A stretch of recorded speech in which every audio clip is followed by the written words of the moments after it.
अकाल, good evening दर्शकों। आज के दूसरे लाइव डिबेट कार्यक्रम में हम आज फिर हाजिर हैं। कौन बनेगा सांसद? जी हां, कटिहार लोकसभा सीट से कौन बनेगा सांसद, आज यही हमारा मुद्दा है और यही हमारा कार्यक्रम का नाम भी।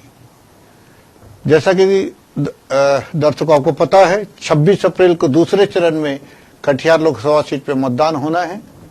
ये दूसरा चरण है। पहला चरण 19 अप्रैल को हो चुका है, जहां पूरे देश में 543 सीटों में से 102 सीटों पे चुनाव हो चुके हैं। ये दूसरे चरण में 89 सीटों पे मतदान होना है, जिसमें कटिहार, पूर्णिया, भागलपुर, किशनगंज, इधर सिलीगुड़ी, दार्जिलिंग, ये सारी सीटें शामिल है। और 26 अप्रैल को मतदान होना। कार्यक्रम हम शुरू करेंगे, इसके पहले हम आप सभी दर्शकों से अपील है कि 26 अप्रैल के दिन जाके वोटिंग अवश्य करें। पहले मतदान फिर जलपान, जो सरकार ने ये ऐलान किया है, आप उस पर जरूर अमल करेंगे। और क्योंकि वोट आपका सबसे बड़ा अधिकार है, संवैधानिक अधिकार है, उसका इस्तेमाल जरूर करें। चलिए शुरू करते हैं आज के कार्यक्रम के। जैसे आपको पता है, कटिहार में से प्रत्याशी तो 9 से ज्यादा है, लेकिन मुख्य मुकाबला दो के बीच है। एनडीए के प्रत्याशी दुलालचंद गोस्वामी हैं और इंडिया गठबंधन या महागठबंधन के प्रत्याशी जनाब तारिक अनवर। 5 साल बनाम 47 साल, 5 साल से दुलालचंद गोस्वामी सांसद है और 47 साल से तारिक अनवर कटिहार की राजनीति में लगातार सक्रिय हैं। तो हम लोग इस मुद्दों पर बात करेंगे। आज हमारे इस कार्यक्रम में 4 मेहमान हैं। हम आइए सबका तारुफ करवा दें। पहले प्रत्याशी हैं बीके ठाकुर, जनाब प्रदेश प्रवक्ता कांग्रेस के हैं और अच्छे राजनीति के ज्ञाता है और बहुत पुरानी राजनीति से जुड़े हैं। ठाकुर साहब, आपका स्वागत है कार्यक्रम में। बहुत बहुत धन्यवाद, आप सबों का आभार। हमारे दूसरे मेहमान हैं सत्यनारायण शर्मा। पिछले कुछ वर्षों में आप लगातार कटिहार की ताजा तरीन राजनीति से, जो करंट पॉलिटिक्स होती है, कुछ भी होता है, उसमें इनकी एक्टिविटी, इनकी सक्रियता देखते रहे हैं। इन्होंने अपना पक्ष भी रखा है हमेशा, कुछ भी पूरे बिहार में हुआ है। प्रशांत किशोर, जो जिसके संस्थापक है जन स्वराज के, उनका कटिहार क्षेत्र का जिम्मा इनके पास है और ये प्रदेश कमेटी में भी हैं। तो सत्यनारायण जी, आपका स्वागत है इस कार्यक्रम में। बहुत बहुत धन्यवाद। और ये सरकार के बाद जो सामान्य जनता का पक्ष है, वो सत्यनारायण जी रखेंगे। हमारे तीसरे प्रवक्ता हैं, मेहमान हैं दिलीप वर्मा जी, बीजेपी के जिला उपाध्यक्ष हैं। बहुत अच्छे राजनीति से पुराना इनका नाता है और वर्षों से ये बीजेपी की राजनीति से जुड़े हैं और हमेशा उन्होंने जगह जगह विभिन्न मंचों पे भाजपा का पक्ष रखा है। दिलीप जी, आपका भी स्वागत है इस कार्यक्रम में। और हमारे चौथे व अंतिम प्रत्याशी हैं सूरज राय, जदयू के प्रदेश महासचिव हैं, कटिहार के पहले डिप्टी मेयर भी रहे हैं और कदवा से इन्होंने विधानसभा का जदयू की टिकट पर चुनाव भी लड़ा है। तो सूरज राय जी, आपका भी इस प्रोग्राम में स्वागत है। धन्यवाद। हम लोग शुरू करें पहले। तो सबसे पहले हम चारों मेहमानों से, हम ठाकुर जी से शुरू करते हैं। 1-1 मिनट, जो 26 अप्रैल को जो चुनाव होना है उसको, और कटिहार से एक तरफ तारिक अनवर और दूसरी तरफ दुलालचंद गोस्वामी है, और ऊपर अगर हम सेंट्रल में बात करें तो एक तरफ नरेंद्र मोदी है और दूसरी तरफ राहुल गांधी और उनकी पूरी टीम है, चाहे वो तेजस्वी यादव रहे हों और ममता बनर्जी रहे हो, अरविंद केजरीवाल, उनकी पूरी टीम है। पूरा ये पहली बार ऐसा है कि पूरा देश 2 भागों में बटा है, पक्ष विपक्ष। तो 1 मिनट का अपना मंतव्य इस चुनाव को लेकर आप क्या सोचते हैं, देश को क्या होना चाहिए, देश को किधर जाना चाहिए, और इसमें आपका व्यक्तिगत और आपकी पार्टी का क्या विचार है। 1 मिनट में सभी मेहमान बारी बारी से एक-एक करके रखेंगे। तो पहले बीके ठाकुर जी। देखिए, ये लोकतंत्र का महापर्व है और इस महापर्व में जो सत्ता प्रतिष्ठान स्थापित होता है, उसके कामकाज की समीक्षा भी होती है और अगली योजनाओं के लिए मतदाता अपना मन बना करके अपने भविष्य को संवारने, देश को आगे बढ़ाने के लिए अपना मंतव्य मतपत्रों के द्वारा या ईवीएम के द्वारा अभिव्यक्त करते हैं। पिछले 10 साल से लगातार बीजेपी सत्ता में है और उसके कामकाज की समीक्षा का ये समय है। पिछले 10 साल में जो भी वादे किए गए, जो भी सपने दिखाए गए, तो देश की जनता अब उसका आकलन कर रही है और उस आकलन के अनुसार देश में बीजेपी अर्थात केंद्र की सरकार के विरुद्ध जबरदस्त अंडर करंट है और मतदाताओं ने मन बना लिया है। और ये फर्स्ट फेज के चुनाव से भी ये साफ साफ दिखने लगा है कि जो बीजेपी का गढ़ रहा है वहां भी पोलिंग परसेंटेज बहुत कम हो गया है। तो जनता उदासीन भी है और आक्रोश में भी है बीजेपी के। तो इससे लगता है कि इस साल ये जो चुनाव हो रहा है ये इसमें बीजेपी की सत्ता वापसी नहीं होने जा रही है और इंडिया गठबंधन की सरकार के आने की प्रबल संभावना व्यक्त की जा रही है। देश की जनता ऊब चुकी है इस झूठे वादे नारे और धोखेबाजों की जुमलेबाजी से। तो मुझे लगता है कि इस 2024 के चुनाव में अखिल भारतीय स्तर पर केंद्र की सरकार बदल ही नहीं रही है बल्कि बुरी तरीके से पराजित होने के आसार दिख रहे हैं और इंडिया गठबंधन की सरकार आ रही है। धन्यवाद ठाकुर जी। सत्यनारायण जी, आप तो निष्पक्ष जनता की तरफ से ओपिनियन रखेंगे, इसलिए पहले हम लोग दूसरे पक्ष का जदयू और बीजेपी का पक्ष ले लेते हैं। तो सूरज राय जी, आपका क्या कहना है इस आगामी चुनाव को लेकर? सबसे पहले इस जो 26 अप्रैल को मतदान है उसके लिए मैं कटिहार की जनता से आग्रह करेंगे कि 26 अप्रैल को मतदान के दिन सभी कटिहार के मतदाताओं बंधुओं बूथ पर जाएं और एक शब्द कहा जाता है पहले मतदान फिर जलपान, उसी का अनुसरण करें और अपने जो हमारे जो माननीय सांसद जी हैं दुलाल चंद गोस्वामी जी, वो मिदुरभाषी है, अच्छे लोग हैं और उन्होंने 5 साल में कटिहार की कायाकल्प की है। और आप देख रहे हैं कि कटिहार पहले क्या था, अभी 4 लाइन का जो है जाल बिछ गया है और केंद्र में जो नरेंद्र मोदी जी की सरकार है लगातार विकास कर रही है।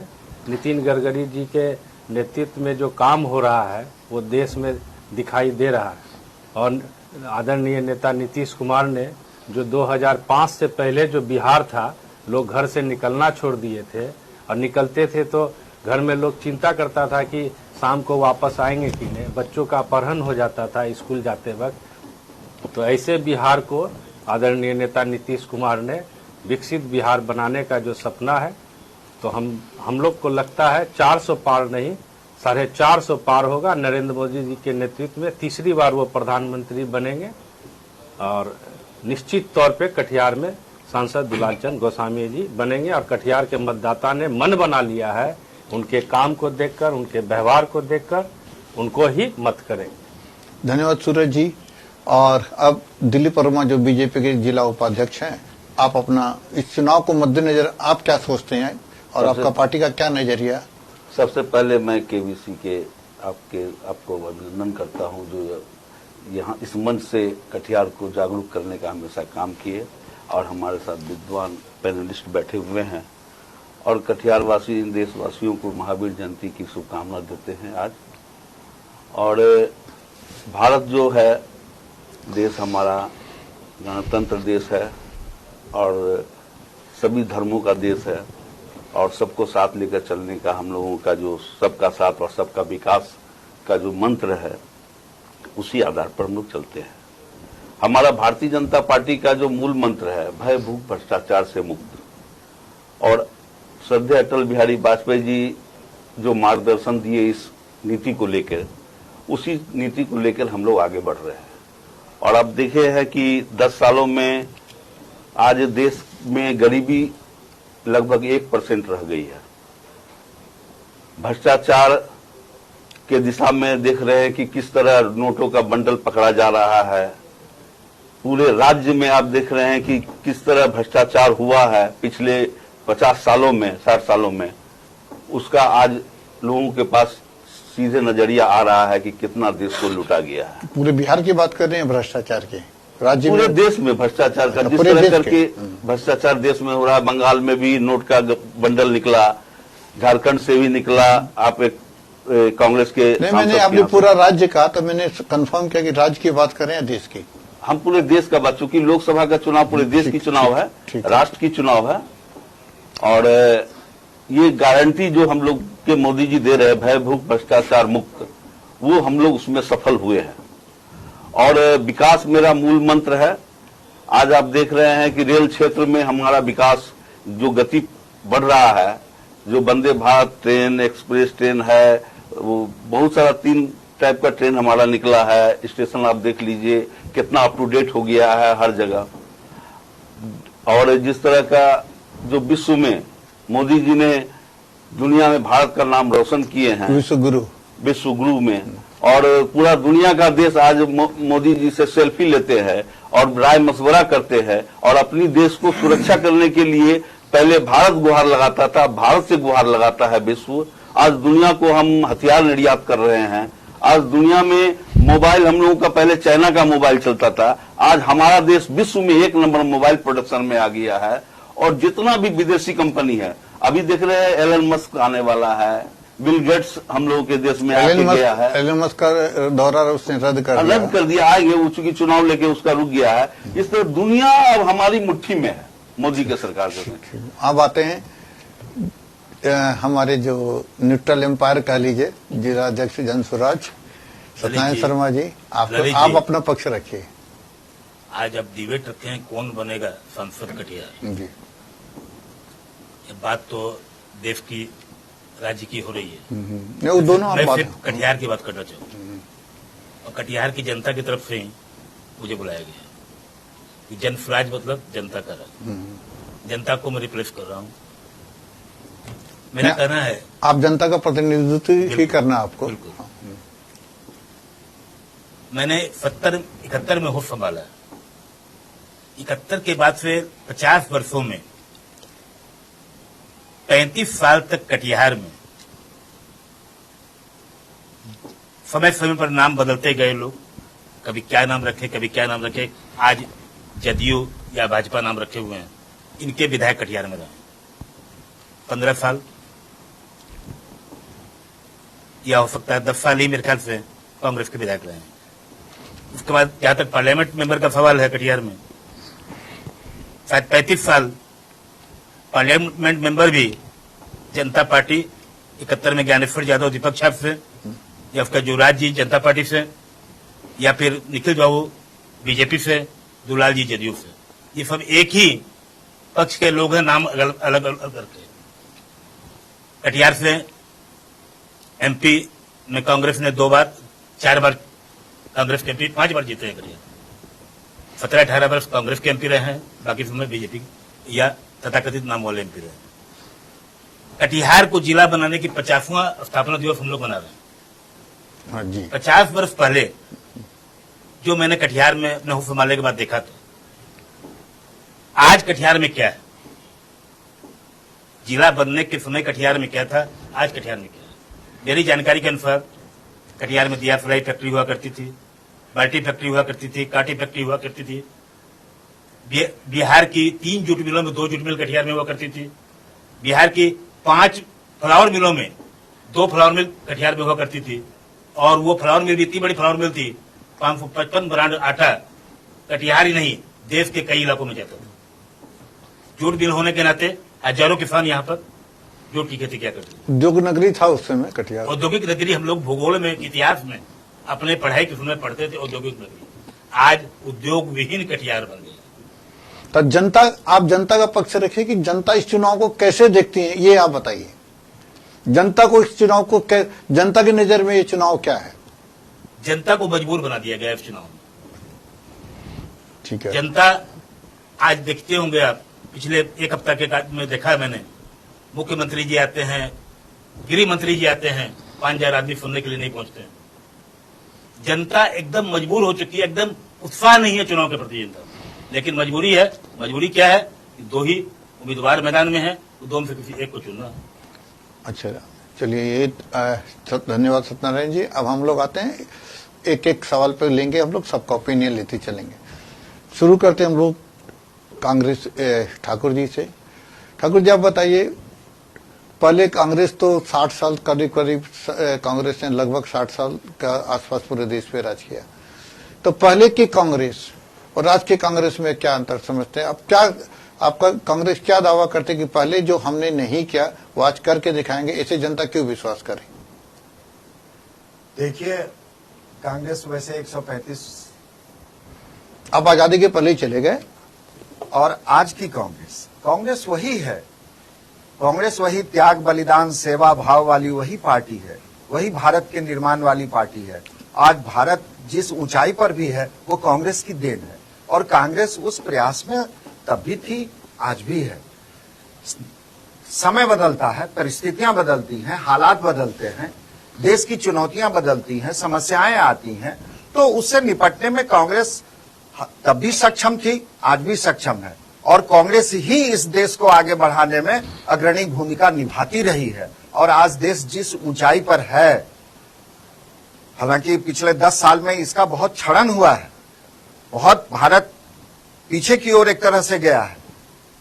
भारत की स्थिति आज बताएं आपको कि जब मैं कालखंड की बात करता हूं, जब यूपीए की सरकार थी, कांग्रेस की सरकार थी 2014 तक, तब गरीबी रेखा से जितने लोगों को कांग्रेस या पूर्ववर्ती सरकारों ने ऊपर उठाया था, मुझे कहते हुए बहुत दुख हो रहा है कि विगत 10 साल में 27 करोड़ लोग फिर से गरीबी रेखा के नीचे न सिर्फ आए हैं, बल्कि वो दरिद्रता रेखा से भी नीचे आ गए।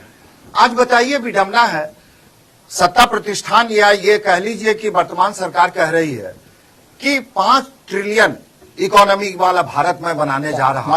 5 ट्रिलियन डॉलर, हाँ, 5 ट्रिलियन डॉलर, यस। अब बताएं कि 80 करोड़ लोगों को आज आप 4.5 किलो 5 किलो अनाज दे रहे हैं, फिर क्यों दे रहे हैं? ये घूंघट और नृत्य एक साथ नहीं चलने वाला है। आप 5 ट्रिलियन डॉलर की इकोनॉमी भारत को बनाने की बात करते हैं, और दूसरी ओर 80 करोड़ लोगों को भोजन पर आफत है, जिसको आप भोजन मुहैया करने का दावा करते हैं। तो ये दोनों एक साथ, ये खंडन अपने आप अपनी उपलब्धियों का ये सरकार कर रही है। तो कांग्रेस इसको अब बेरोजगारी पिछले 45 साल में नहीं, अभी मैंने ये सवाल पूछा कि अब पहले की कांग्रेस अभी के कांग्रेस में क्या फर्क समझते हैं, और वही पहले जनता अब कांग्रेस को वोट क्यों दे, ये इस पे आई। फिर जी, मैं उसी पर आ रहा हूँ कि जो देश को जो दुर्गति के रसातल में ले जाया गया है, कांग्रेस इस देश को उससे निकालने के लिए प्राणपण से कमर कस चुकी है। और ये दूसरी आजादी की लड़ाई कांग्रेस लड़ रही है भारत में, जो आज कॉर्पोक्रेसी। देखिए, मैं एक बात बड़ा साफ साफ एक करना चाहता हूं, डेमोक्रेसी अब इन द रियल सेंस देश में अभी वर्तमान में नहीं रह गया है। इसको ऐसे मैं बताऊं, इसको मैं ऐसे बता रहा हूं कि चेचिस अगर कॉर्पोक्रेसी का है, इंजन कॉर्पोक्रेसी का है, और उसका वो जो डब्बा कह लीजिए, बॉडी जिसको कहते हैं, वो डेमोक्रेसी का डाल दिया गया है। तो रियल सेंस में बाहर से लगता है कि डेमोक्रेसी है, लेकिन डेमोक्रेसी है नहीं। भारत की डेमोक्रेसी को फिर से बहाल करने के लिए कांग्रेस अभी मुख्य रूप से, और संविधान को बचाने के लिए, देश के गरीब गुरबा जनता के चेहरे पर रौनक लाने के लिए, और ये जो जितना भी ये जुमलेबाजी हुई है उससे शुद्धिकरण के लिए कांग्रेस और इंडिया गठबंधन एकजुट है, और ये चुनाव उसी के निमित्त कांग्रेस लड़ रही है। यानी आपका कहने का सार्थ कि अगर देश की जनता को डेमोक्रेसी चाहिए, अगर देश की जनता को बेरोजगारी से मुक्ति चाहिए, संविधान को बचाना है, तो कांग्रेस के साथ अभी आपका बारी आएगा तो आपको कांग्रेस को देना चाहिए। आपका मुद्दा यही है। चलिए, अब आते हैं इंडिया गठबंधन, और उसमें अग्रणी भूमिका कांग्रेस की है, ठीक है, और सब लोग मिलकर आप इंडिया गठबंधन की मैं बात करूं, आपका कहना कि कांग्रेस का मुद्दा इस 3 चीज को ज्यादा लेके है, महंगाई, बेरोजगारी, महिला सशक्तिकरण से लेकर के युवाओं के साथ न्याय, गरीब गुरबा जो है उसकी भागीदारी सुनिश्चित होनी चाहिए, जितने लोगों को। अब आगे आएंगे, ठीक है। अब दिलीप जी बीजेपी से हैं। देखिए, दिलीप जी, नहीं, पहले बात सुनिए, अभी क्रॉस क्वेश्चन नहीं है, पहले आप अपना, फिर क्रॉस क्वेश्चन अगले राउंड में करेंगे हम। पहले कि आप ये बताएं कि 10 साल से आपके सेंट्रल में गवर्नमेंट है ना, दुलाल गोस्वामी 5 साल से सांसद हैं, उसके बावजूद जनता दोबारा आपका वोट क्यों दे, इसका ये पक्ष पहले आप रखिए। लेकिन भाई साहब जो हाँ, वो आएंगे ना, आप अपना पक्ष रखिए ना। जैसे भाई साहब ने अपना पक्ष रखा, बेरोजगारी से मुक्ति, संविधान बचाने के लिए, डेमोक्रेसी को बरकरार रखने के लिए वोट दीजिए। इनका ये कहना ठाकुर जी का। अब आप बोलिए कि आपको वोट क्यों दे, आप अपना पार्टी का, अच्छा, अपने सांसद का पक्ष रखें। देखिए 2019 में दुलाल जी के साथ हम लोग साथ में चुनाव लड़े और भारी बहुमत से हम लोग जो है 303 बीजेपी का और उससे ज्यादा संख्या गठबंधन मिलाकर आया। और जो भी देश में जो लचर व्यवस्था था और जिस तरह का जो सरकार के सामने जो अपना मैनिफेस्टो रखे थे कि 370 धारा हम हटाएंगे, राम मंदिर बनाएंगे, समान कानून लाएंगे, जो मेन मुद्दा था 3 तलाक हटाएंगे जी, 3 तलाक हटाएंगे, 3 तलाक हटाएंगे, बहुत सारी मुद्दा था। उस मुद्दा के ऊपर हम लोग जो है काम किए पूरा और हुआ। वो काम में सफलता मिली। लेकिन एक 2 करोड़ का रोजगार का भी था और 2 करोड़ का रोजगार था। आपका बहुत अच्छा क्वेश्चन है। 2 करोड़ और का एक और भी था, रोजगार 15 लाख हाँ, 15 लाख सबको मिलेगा। देखिए हमारे देश की आबादी जो है किसानों की आय 150 दोगुनी करोड़ होगी। है और सभी को रोजगार सरकारी दिया नहीं जा सकता है। और इस 10 साल के अंदर में एक तो क्रॉस सवाल मेरा है हाँ।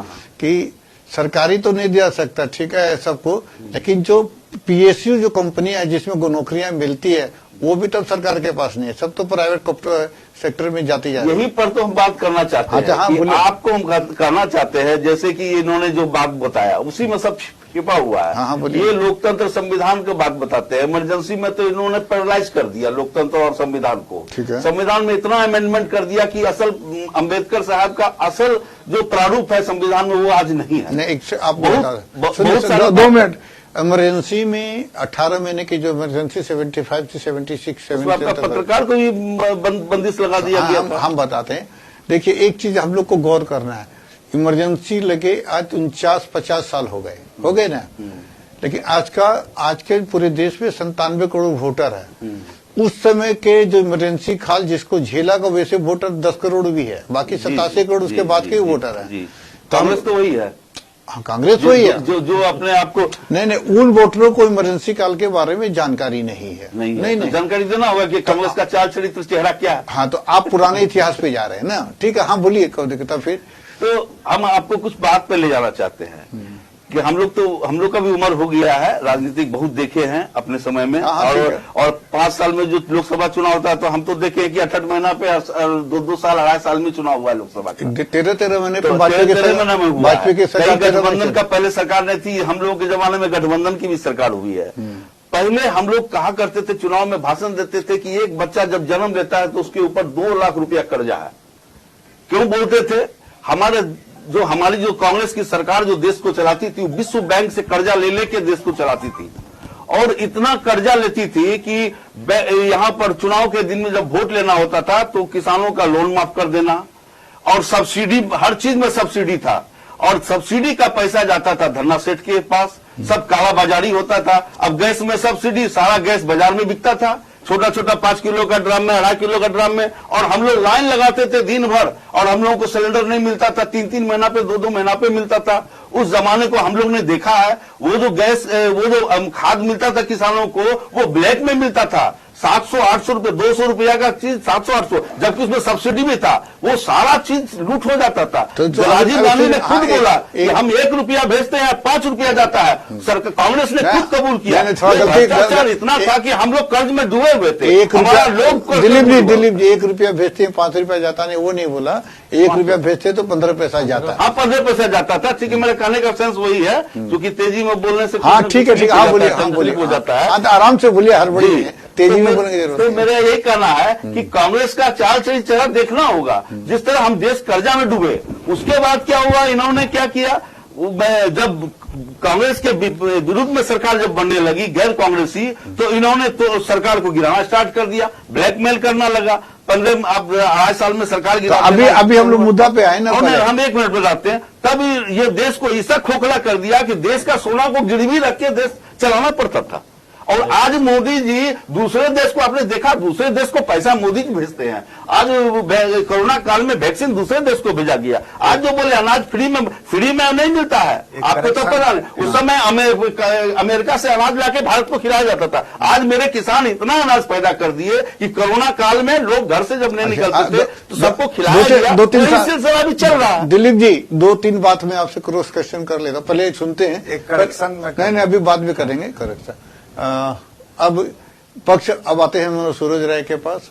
आप सूरज जी, आप जदयू के हैं, नीतीश कुमार के पार्टी के प्रदेश महासचिव हैं, तो आप ये बताइए कि चूंकि कैंडिडेट आप ही की पार्टी का है दुलालचंद गोस्वामी, 5 साल से वही लड़ रहे हैं और एनडीए गठबंधन में ये सीट जदयू को ही कोटे में है, तो बीजेपी तो आपकी सहयोगी पार्टी है लेकिन डायरेक्ट तो आप ही का है। तो आप बताइए कि दुलालचंद गोस्वामी को आखिर जनता 5 साल में उन्होंने ऐसा क्या किया है कि दोबारा उनको वोट दे?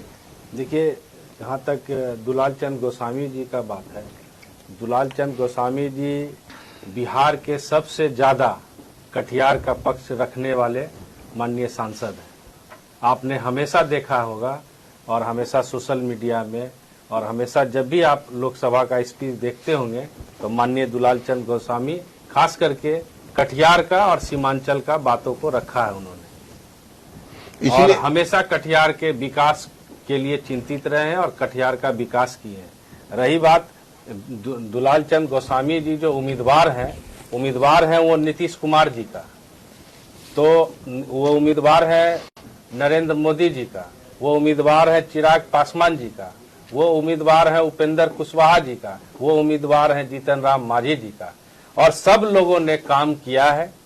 और हमारे जो नेता है नीतीश कुमार जी, 2005 से पहले भी मैंने कहा है कि ये कांग्रेस वाले कहते थे कि उनका जो अल्पसंख्यक प्रेम बहुत था, आरजेडी के लोगों का अल्पसंख्यक प्रेम बहुत था।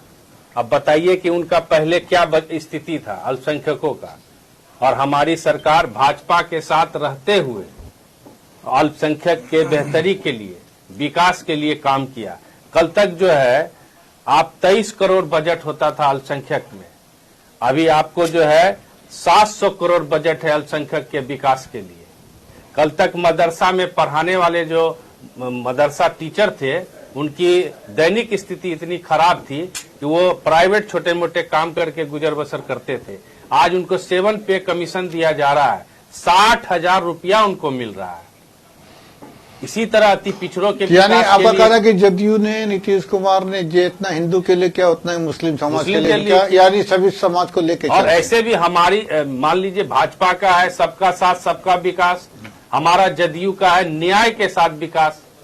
हमारी पार्टी सबको लेके चलने वाली तो अभी मैं है और हर सेक्टर में। आपके और दिलीप जी के एक बात का जवाब देता हूँ, सबका साथ सबका विकास सबका विश्वास, ये मोदी जी का पिछले साल का नारा था 2019 का, अभी है मोदी की गारंटी खाली। गारंटी है ही नहीं, अभी इस साल ये बातें, ये नारा नहीं है मोदी जी का।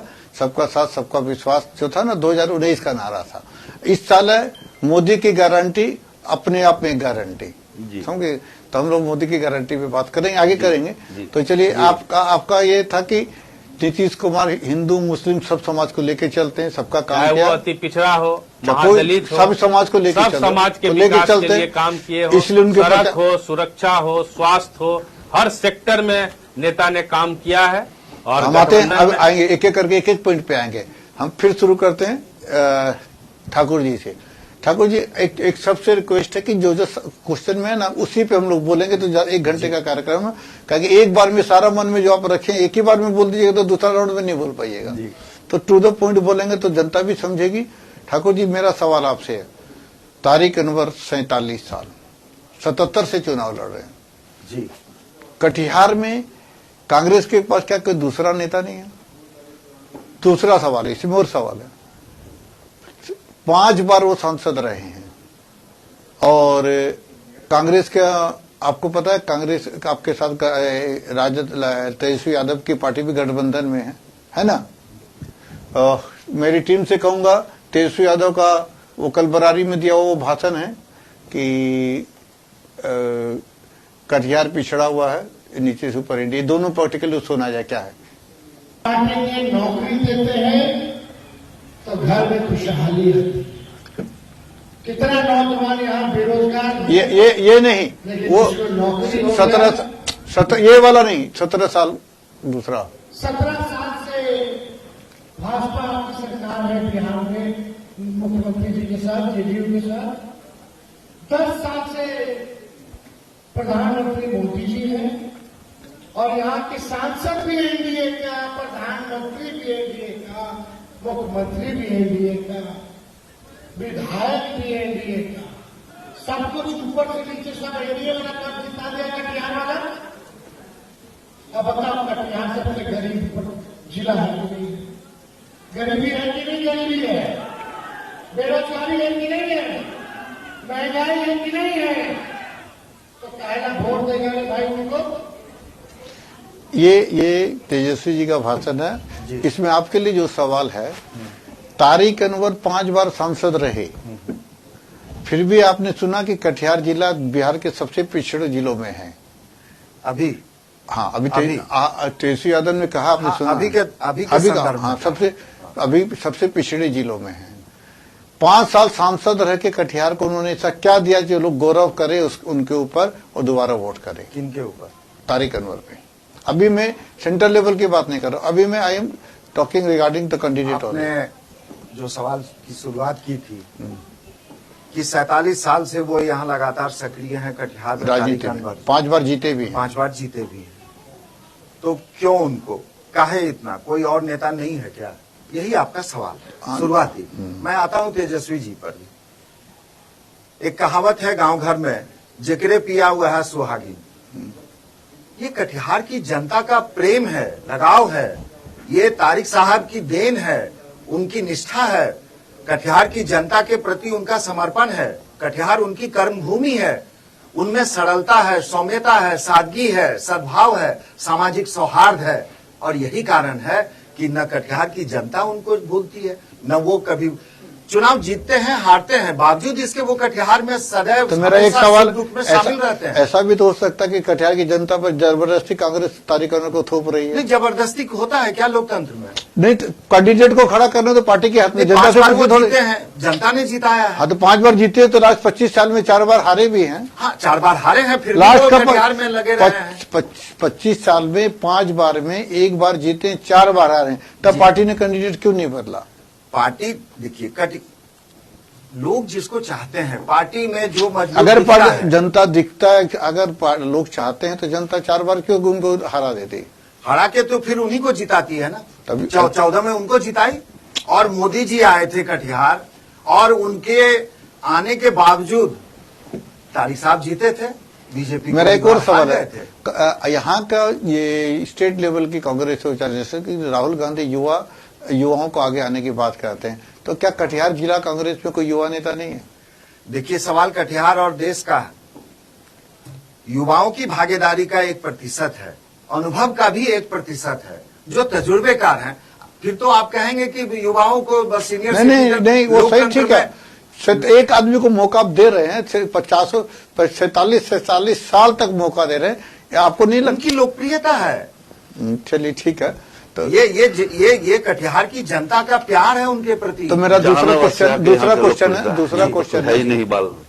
क्वेश्चन ये है कि 5 बार सांसद जनता ने बनाया, फिर भी कटिहार जिला पिछड़ा क्यों? देखिए, कटिहार अभी थोड़ी देर पहले इंट्रोडक्टरी शुरुआत आपने की थी बहुत अच्छी बात से, और शर्मा साहब ने भी ये बात बहुत मौजूद सवाल को उठाया। एक जमाना था कि उत्तर बिहार ही नहीं, सूबे बिहार में कटिहार औद्योगिक नगरी के रूप में जाना जाता था। दिया सलाई से लेके, मोमबत्ती से लेके, बाल्टी से लेके, फ्लावर मिल से लेके, जूट मिल से लेकर के, और यहाँ तक कि उस दौर में ये टेलीकॉम सेंटर के रूप में भी कटिहार बहुत अग्रणी था, रेल के मामले में, और बल्कि जूट मिल। और आज क्या हो गया? पिछले 5 साल के दौरान ये दोनों जूट मिल की सब यात्रा निकाल दी गई। नहीं, फिर आपको करेक्शन करते हैं, 2016 में बंद हुई जब ये जूट मिल। लेकिन बिका कब? उसके पार्ट पुर्जे कब उसके निकले? हाँ, तो सुनिए, शुरुआत तो 16 में हो गई थी, उस समय तारिक अनवर ही सांसद थे। वो देखिए, वो स्ट्राइक हुआ था। नहीं, बंद हो गई थी, और बंद के उसके बाद कभी खुली नहीं। उसके बाद खुला ही नहीं 2016। सत्यनारायण जी, हम सही करें 2016 में? बताता हूँ। नहीं, करेक्शन। हाँ, 2015 में वो जूट मिल बंद थी। सेंट्रल गवर्नमेंट ने, एनजीएमसी ने, नेशनल जूट मैन्युफैक्चरिंग कॉर्पोरेशन ने 3 जूट मिलों को मॉडर्नाइजेशन करने के लिए सैकड़ों करोड़ रुपए दिए। 2 बंगाल की थी, एक कटिहार की आयुर्वेदिक जूट मिल। 2016 में उसका मॉडर्नाइजेशन हुआ है।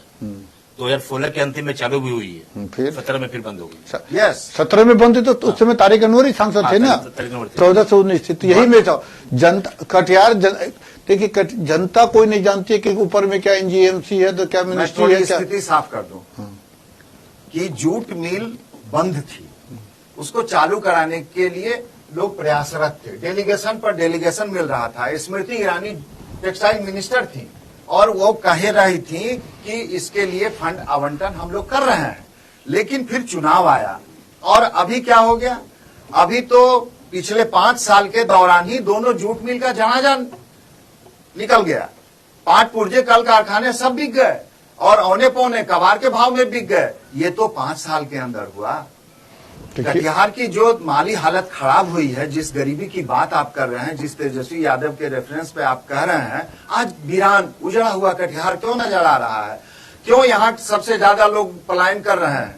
रोजगार नहीं है, काम धंधा नहीं है, लोगों को व्यापार नहीं है, लघु मध्यम व्यापारी जो है वो कड़ा रहे हैं, किसान के फसल का उपज का दाम नहीं मिल रहा है, कोई मंडी व्यवस्था नहीं ठीक से रह गई है। नतीजा है कि कटिहार और कटिहार के लोग भूखमरी के शिकार ही नहीं हो रहे हैं। कटिहार बदहाली के दौर से जिस तेजी से विगत 5 साल में गुजरा, और यही कारण है कि वर्तमान सांसद के खिलाफ जो एंटी इनकम्बेंसी की लहर चल रही है, ये जो काट की हारी लोग कह रहे हैं, कटिहार की जनता कह रही है मतदाता कि अब काट की हारी दोबारा नहीं चढ़ते, गले गलती से कर दिए, फिर पुराने चावल पंथ पड़ते, फिर कांग्रेस जीतते, फिर तारिक अनवर रहते। अच्छा ठीक है, तो जनता सवाल अब आते हैं दिलीप जी पे।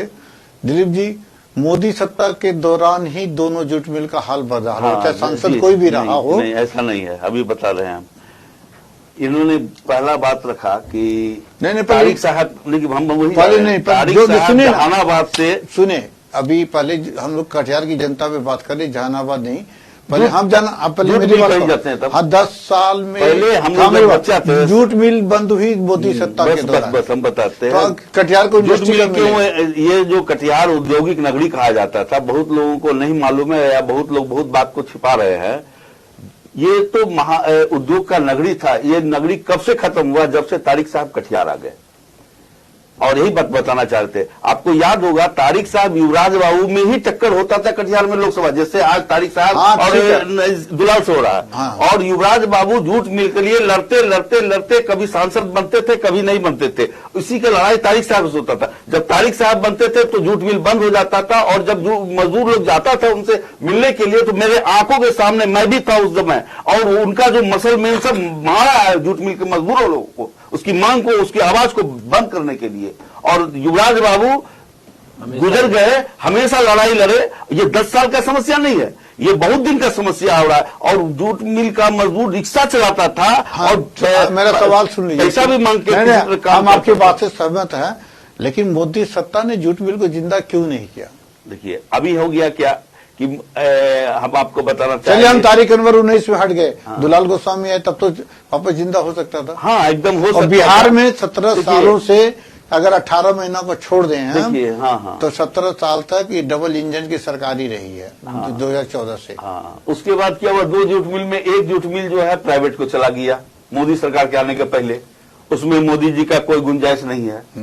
एक है जो एनजेएमसी आरबीएसएम जूट मिल, जो सरकारी राज्य के अंदर में आता है, वो पश्चिम बंगाल चलाता है यहाँ का जूट मिल को। फंड दिया गया और उसमें एक बार फंड दिया गया और 500 करोड़ रुपया हमको जैसा सुनने में आया था, 500 करोड़ दिया गया था, कोशिश किया गया लेकिन यहाँ पर जो है अभी जूट मिल का जो अभी पहले तो पटुआ होता था, बहुत इस क्षेत्र का पूरा जाता था। अब तो जैसे जूट मिल बीच बीच में बंद होते रहा तो किसान भी मायूस हो गया, नुकसान हो गया किसान को भी। और बिजली का बहुत समस्या था। अभी हम लोगों को बिजली मिलने लगा है, नहीं तो बिजली तो नीतीश बाबू हुआ है 2005 के बाद बहुत सुधर गई है। हाँ बस पहले हम लोग कहते थे थोड़ी देर के लिए बिजली आती है, और अब कहते हैं कि थोड़ी देर के लिए बिजली जाती है। ललित जी, जूट मिल घाटे में भी चलता था। बिजली की स्थिति तत्कालीन मनमोहन जी सरकार के समय ही सुधारने की भरपूर कोशिश हुई, जिसका लाभ अब मिल रहा है देश को। आपको याद होगा पार्लियामेंट में अमेरिका के साथ एटॉमिक एनर्जी एग्रीमेंट की बात हुई थी। अकेले मनमोहन सिंह ने कहा था कि नहीं, इस पे कोई कॉम्प्रोमाइज नहीं होगा, और लेफ्ट वालों ने साथ छोड़ दिया था इसी बिजली के लिए, और वो समझौता हुआ। और वही मनमोहन सरकार की देन है कि आज देश, कटिहार बिहार ही नहीं पूरे देश में बिजली सरप्लस। हम लोग तो बिहार के लोग तो जानते हैं बिजली सड़क के लिए नीतीश कुमार को जानते हैं। काम करे हमारी सरकार, और ये गिनती गिनावे अपने अच्छा हुआ नीतीश जी के मुद्दे पर। अभी आपका सूरज जी अब नहीं बोल रहे हैं। अभी जो आप सुन रहे थे तेजस्वी बिहार में थे, सेंट्रल में मनमोहन जी थे, सेंटर में थे। मैं बिहार की जनता, बिहार में सुधार हुआ। सत्यनारायण जी, बिहार की जनता बिजली तार नहीं था, बिजली और सड़क के लिए तो नीतीश बाबू कोई बोले। बिल्कुल लगवाने के लिए पावर नहीं था। बिल्कुल सही है। रोजगार की बात कर रहे थे सूरज जी, आपको बोलने की जरूरत नहीं है, हम लोग सब जानते हैं। अगर बिहार में बिजली और सड़क में जो क्रांतिकारी परिवर्तन आया, उसमें एकमात्र श्रेय नीतीश कुमार को जाता है। चलिए, धन्यवाद। लेकिन हम फिर भी जानना चाहते हैं, हम आप पे आते हैं। और नीतीश कुमार विकास पुरुष के रूप में देखा गया उनको बिहार में, और किया भी उन्होंने, काम इनकार नहीं कर सकते। लेकिन अब हम पहले नीतीश कुमार के एक भाषण सुनाते हैं। कल कदवा में, शायद आप कदवा के प्रभारी भी हैं, वहीं पे उन्होंने दिया है। नीतीश कुमार का भाषण चलाया जाए। बिहार में 40 में 40 सीट हम लोग जीतेंगे। ये नहीं, कल वाला ये नहीं।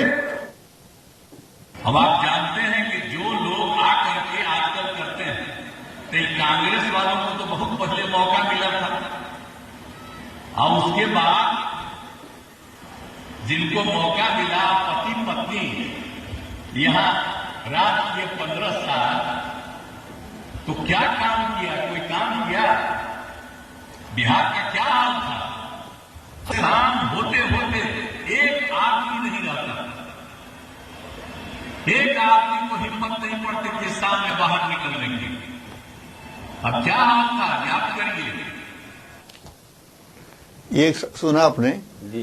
हमारा सवाल ये है कि नहीं, इसमें कोई दो मत है कि नीतीश ने बहुत काम किया, नीतीश कुमार ने। लेकिन क्या आज नीतीश कुमार के पास कोई फ्यूचर प्लान नहीं है?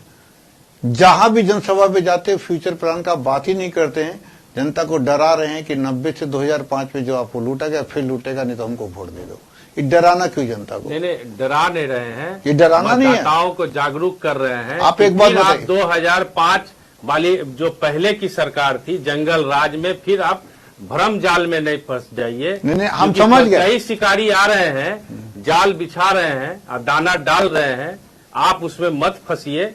मेरे नेता जागरूक कर रहे हैं बिहार वासियों को कि जिस बिहार को हम आज संभाल के रखे हैं, उस बिहारियों को जो है समझाने का काम कर रहे हैं कि जिस बिहार को हम विकसित बिहार बनाना चाहते हैं, आप भ्रम जाल में नहीं फंसिए और जंगल राज वाले लोग के साथ मत चल जाइएगा, नहीं तो फिर बिहार का जो है नहीं तो ये हम समझ गए, सत्यानाश हो जाएगा। और फ्यूचर तो प्लान हमारा है ही। फ्यूचर प्लान तो आप किसी भाषण में नीतीश कुमार का आप नहीं सुनिएगा कि हम अगला 5 साल में क्या बिहार में करेंगे। देखिए, चुनावी बहुत सारा सभा करना रहता है। नहीं, हम अभी तक आज का भी सभा, ये तो कल का सुना है, आज का भी सभा में सुनाता हूँ आपको, आज वाला चलाया जाए।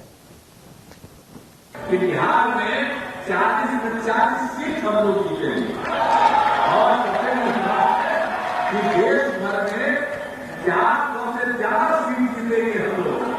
आप जान लीजिए कि वो वहां से आदरणीय नरेंद्र मोदी जी प्रधानमंत्री फिर प्रधानमंत्री रहेंगे, और आप जानिए देश बहुत आगे बढ़ेगा। मतलब उन्होंने को कोई भविष्य का सपना नहीं बताया, नहीं फ्यूचर प्लान, मैनिफेस्टो नहीं जारी किया, कोई जनवचन जिसको बोल लीजिए, संकल्प पत्र बोल लीजिए, और कोई फ्यूचर प्लान नहीं दिया। फिर भी पुराना डर दिखा रहे हैं कि 90 से 2005 में। अब मेरा बात, सवाल पूरा सुन लीजिए, फिर आप ही से जवाब आप ही को दे रहे हैं। 90 से 2005 में जंगल राज था, चलिए हम लोग मान लेते जंगल राज था, हम इस बात से इनकार नहीं करते, लेकिन अब वो डर दिखा के वोट क्यों मांगना? हम लोग अपना फ्यूचर प्लान दिखा के वोट क्यों नहीं मांगे? नहीं, उस पर तो हम बता ही चुके कि लोग फिर दिग्भ्रमित ना हो जाएं। बहुत अच्छा सवाल। और हम बताना चाहते हैं केबीसी के माध्यम से कि 2005 से पहले बिहार का जो बजट था 24,000 करोड़ का था, और आज के डेट में बिहार का बजट 2,78,000 करोड़ है। तो आप समझ सकते हैं कि पहले बिहार कहाँ था और आज बिहार कहाँ है। अगर वैसे नीतीश जी का ही देन फ्यूचर प्लान ही है कि बजट से ही समझ जाइए कि बिहार कहाँ है आज के डेट में। तो आपको ये भी देखना होगा, उस समय बिहार की आबादी 6 करोड़ थी, आज 12 करोड़ है। नहीं तो बजट भी तो बढ़ रहा है ना, हाँ, और तो हर सेक्टर में वो तो काम हो रहा देखिए, है ये तो पूरी दुनिया में होता आता है। जैसे जैसे दुनिया आगे बढ़ती है, डॉलर का वैल्यू को बढ़ता जाता है, जीडीपी का लोग काम करते हैं तो प्रोडक्शन बढ़ता जाता है। जब भारत 47 में आजाद हुआ था, जीरो प्रोडक्शन था। जब कांग्रेस ने छोड़ा, $3.25 ट्रिलियन था और आज 3.7 ट्रिलियन नहीं, डॉलर। अभी आप जहां तक फ्यूचर की बात बोले, और तेजस्वी जी को हम सुन रहे थे आप ही के यहाँ से, तो रोजगार जो है 10 लाख देने का जो वादा नीतीश जी भी भाषण में कहे हैं कि जो हम वादा किए हैं हम पूरा करेंगे, और उन्हीं का जो है कमिटमेंट था, जिसको जो है मेरा सवाल ये नहीं तेजस्वी था। जी जो है अपना कैश कर रहे हैं कि हमने 17 महीना में ये काम किया। अभी भी बता रहे हैं कि 1 लाख पाइपलाइन में काम हो गया है, और अब नियोजन आफ्टर जो है इलेक्शन होना है सबका। अभी तो आचार संहिता लागू नहीं होगा, अभी नहीं होगा, इलेक्शन बाद ही हम कर रहे हैं। 4 जून के बाद और हो सकता है। जो बिहार के बेरोजगार नौजवान हैं, उनको रोजगार देने की गारंटी भी नीतीश कुमार दे रहे हैं फ्यूचर प्लान के तहत। तो ये सही है कि आप गारंटी दीजिए, रोजगार दीजिए, इंडस्ट्री खोलिए, लेकिन ये कहाँ तक उचित है लोगों को डराना, इनडायरेक्टली डराना। आप बताइए दिलीप जी, आपके ही सहयोगी हमारे हैं। बिहार के लोग भोले भाले होते हैं, भटक न जाए। ना, हम ये सवाल आपके सहयोगी से पूछेंगे कि आप इसको कितना उचित मानते हैं कि लोगों को 15, 20 साल, 25 साल पुराना खौफ दिखा के वोट मांगा जाए? नहीं, देखिए, बिहार जिस दुर्दिन से उबर के नीतीश कुमार निकाले हैं बाहर, अब उसको बिहार को बचा के रखना जरूरी है। और इसीलिए लोगों को आगाह कर रहे हैं, डरा नहीं रहे, लोगों को आगाह कर रहे हैं, क्योंकि नई पीढ़ी हम लोग के बीच आया है, वो लोग नहीं जानते हैं। और ये परिवारवाद जो लेके आ गए हैं, हम नई पीढ़ी को बताना चाहते हैं कि ये लोग वही लोग हैं जो बच्चा को किडनैप जब होता था तो मुख्यमंत्री के आवास पे सौदा होता था, और वहां से फिर फोन होता था कैसे छुड़ाया मतलब जाए। मेरा ये यादव के यहाँ बैठ के उसका पैसा बंटवारा होता था। दिलीप जी, अब तो हम इनका एगो बात हम खाली सर बोल लेते हैं कि देखिए, अभी अडानी कंपनी अभी 68,000 करोड़ निवेश कर रहा है बिहार में।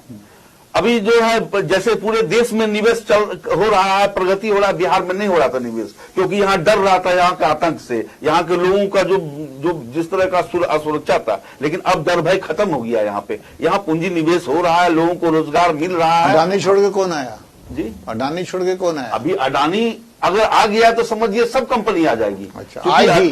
फ्यूचर प्लान, चलिए अभी फ्यूचर प्लान जो आप बताए, हम उसी को बता रहे हैं। अच्छा, अभी मेरा अगला राउंड का क्वेश्चन है। नहीं, इस पर मैं थोड़ा सा, हाँ, अच्छा, लेकिन जल्दी बोलिएगा, कम नहीं, शब्द। चूंकि आपने प्रश्न बहुत महत्वपूर्ण उठाया है, तो इसलिए इस पे थोड़ा सा, इस पर मैं आपसे संरक्षण चाहूंगा। हाँ, बताइए ना। देखिए, अभी एनडीए की सरकार है बिहार में भी और देश में। मैं बिहार की बात कर रहा हूं। नीतीश जी के साथ बीजेपी है। नीतीश जी मुख्यमंत्री हैं, जनता दल यूनाइटेड के वो सुप्रीम लीडर हैं। लेकिन मुझे बहुत अफसोस के साथ कहना पड़ रहा है, और दुख भी है इस बात का, नीतीश जी के योगदान को भुलाया नहीं जा सकता, उनका योगदान है बिहार में। लेकिन पूरी सहानुभूति भी है मेरी नीतीश जी और जनता दल यूनाइटेड के साथ। लेकिन अभी जो हालात हैं, मैं आपको उसका वर्णन कर रहा हूं आपके सामने, कि जनता दल यूनाइटेड आईसीयू में वेंटिलेटर पर है। नीतीश जी और जनता दल यूनाइटेड को ये तो वक्त बताएगा, बोलना चाहिए। हाईजैक करके बीजेपी ने जिस तरह से नीतीश कुमार जी के साथ आज व्यवहार कर रही है, प्रताड़ित कर रही है, अपमानित कर रही है। और देखिए, कुछ भी है, नीतीश कुमार बिहार से हैं, और मोदी जी ने अब नीतीश जी को अपने साथ मंच साझा करना मुनासिब नहीं समझा है। आज तो अमित शाह के साथ, अमित शाह जी के साथ क्या, प्रधानमंत्री जी के साथ। मोदी जी को और अमित शाह को आप अलग अलग नहीं देख सकते हैं। नहीं, देखिए, ये रंगा बिल्ला की पार्टी जो है ना, नहीं, वो तो अपना अपना चुनावी शेड्यूल होता है। लेकिन नीतीश जी के साथ बीजेपी अत्याचार कर रही है, अपमानित कर रही है नीतीश जी की पार्टी को समाप्त कर रही है। सूरज जी, आप कुछ बोलना चाह रहे हैं इस पे? बोलना चाह रहे हैं। हाँ, दिलीप जी, हमारी पार्टी के अस्तित्व पर जो इन्होंने सवाल उठाया है, हमारी पार्टी के जो अस्तित्व पर इन्होंने सवाल उठाया है कि वो वेंटिलेटर, तो जनता तय करेगी। ये तो जनता, लोकतंत्र में जनता तय करेगी। हाँ, ये तो किसी का राइट नहीं है। हाँ, और नीतीश कुमार जी के नेतृत्व में मेरी पार्टी फल फूल रहा है और आगे बढ़ रहा है। और आए दिन कोई ऐसा दिन नहीं है कि जनता दल यूनाइटेड में महागठबंधन के लोग सदस्यता ग्रहण नहीं कर रहे हैं। चलिए। आपके यहाँ थे राज्यसभा के सदस्य माननीय अशफाक करीम साहब, हमारे यहाँ सदस्यता लिए। अच्छी बात कही आपने। नहीं, नहीं। मैं आपको हाँ, आज नहीं, आज का नहीं, आज बुलो का मंडल लेटेस्ट जी, बता बुलो दूं। मेरे मंडल सुनिए, जी, भागलपुर मैं- के सांसद थे माननीय आरजेडी के, वो हमारे यहाँ परसों सदस्यता लिए। कहने का अर्थ है कि आपके यहाँ नए नए लोग आते वेंटिलेशन पे इन्होंने कहा ये गलत कहने की बात नहीं, है। मैं बता दे रहा वेंटिलेशन हूं। पर अगर हमारी पार्टी रहती सूरज बाबू, तो आपके यहाँ से लोग हमारे यहाँ नहीं आते, सूरज हमारे यहाँ बाबू, काम करने के लिए नहीं हाँ, आते, सूरज सदस्यता बाबू, नहीं ग्रहण करते। सूरज बाबू, अदब के साथ मैं आपको बता देना चाहता हूँ जी, जी, जी। कि बिहार जनता दल यूनाइटेड के माने प्रमुख मंत्री, आपको बता दें जी, हम जी। 2 प्रमुख मंत्री हैं ललित बाबू। एक हैं अशोक चौधरी जी, उनकी लड़की किस पार्टी से चुनाव लड़ रही है समस्तीपुर में? जी, किस हमारा पार्टी ही से? घटक हाँ, दल है। किस पार्टी से चुनाव हमारा लड़ रही है? लोजपा से लड़ रही है। लोजपा से। तो मेरे घटक और दल सुनिए, है। और सुनिए, और उसी समस्तीपुर से उपाध्यक्ष रहे हैं, बड़े राजघरान माने बड़े राजनीतिक नेता हैं, जनता दल यूनाइटेड के हैं। उनका लड़का समस्तीपुर से ही किस पार्टी से चुनाव लड़ रहे हैं? सनी हजारे, कांग्रेस से। आप बताएं, विडंबना देखिए। मैंने देखिए, कहा कि हाँ, वेंटिलेटर देखिए, पर है और ये अच्छा, पार्टी का सुनिए, 2 मंत्री के लड़के और लड़की ठाकुर जी, आपके सामने ठाकुर 2 जी, मंत्री हैं ठाकुर जी, समस्तीपुर क्षेत्र में। ठाकुर जी, RJD ये के तो कौशल यादव जी हुआ करते थे। और जहां तक MLA बीजेपी की ठाकुर जी, बात मेरी है, बात अपनी सुन- माँ के विरुद्ध, अपनी माँ बीजेपी एमएलए की- थी उनके विरुद्ध जो है चुनाव लड़े। देखिए, लोकतंत्र की एक- ठाकुर जी, एक सेकंड, हम लोग मुद्दा से भटक लोकतंत्र की गए। 2 बात है। नहीं, 2 मिनट रुकिए ना। गारंटी की बात बोल रहे 2 मिनट, अभी मुद्दा से भटक गए। आप लोग ये कटिहार की बात कर रहे हैं और सेंट्रल का स्टेट की बात करें, समस्तीपुर और मुजफ्फरपुर में फोकस है। ये तो अपना अपना राजनीतिक और चुनावी समझौता होता है, सीट जीतने के लिए कोई मैंने कहाँ लड़ा जनता देता है। दल यूनाइटेड की विडंबना मैंने अच्छा, बताई नहीं, कि ठीक 2 है। जनता अभी दल अभी यूनाइटेड अभी के हम लोग मंत्री मुद्दा एक सवाल, दूसरे के खिलाफ खड़े हो गए। अच्छा, अभी मेरा बात, समस्तीपुर में अभी सुनिए। अभी मेरा ये कहना है कि हम आते हैं दिलीप वर्मा जी से 3 बातें। मेरा 2 क्वेश्चन है दिलीप जी आपसे। आपने कहा पहले का बच्चा 2 लाख रुपया कर्जा लेके पैदा होता था, आज क्या वो कर्जा नहीं है? नहीं, आज कर्जा नहीं, तो आप थोड़ा अपना करेक्शन कीजिए। नहीं, करेक्शन कर लेते हैं। मैं बता देता हूँ, सुनिए ना, मेरा फर्ज है आपको सही जानकारी देना। 1947 में जब भारत आजाद हुआ, उसके बाद से भारत ने 3 युद्ध देखे, पाकिस्तान से, 2 बार चाइना से, ठीक है। परमाणु इसरो बनाया, परमाणु शक्ति बना, और 2014 तक जीरो से भारत जब पहुंचा तो 55 लाख करोड़ का कर्जा था भारत के ऊपर। लेकिन मात्र 10 साल में ये 2,205 लाख करोड़ चला गया। हमें तो मेरा जीडीपी देख लीजिए ना। अरे मेरा पास 2 मिनट सुनिए, पहले सुनिए तो सही, वो तथ्यात्मक पहले सुनिए जानकारी दे ना। रहे हैं। 55 लाख करोड़ 60, आप सोचिए 64 सालों में कांग्रेस ने 55 लाख करोड़ लिया, ने 1 साल में 1 लाख करोड़ भी नहीं लिया। और 10 साल में सिर्फ बीजेपी ने ओनली 10 ईयर्स में 150 लाख करोड़ लोन ले लिया, यानी प्रत्येक साल 15 लाख करोड़। बोले हम। हाँ, एक सेकंड, आज भी पूरा करेक्शन।